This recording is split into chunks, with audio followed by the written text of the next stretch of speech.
This is a demonstration of how to install a Mortice lock. Shown here are all the parts as supplied by Tambour for a Mortice lock. The Tambour door has been pre-drilled and the handle is in two pieces.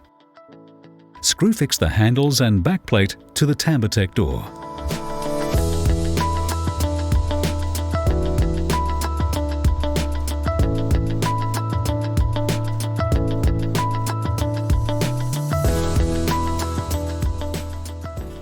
Fit the Mortice lock. Place a scutcheon plate in appropriate locked position on the benchtop.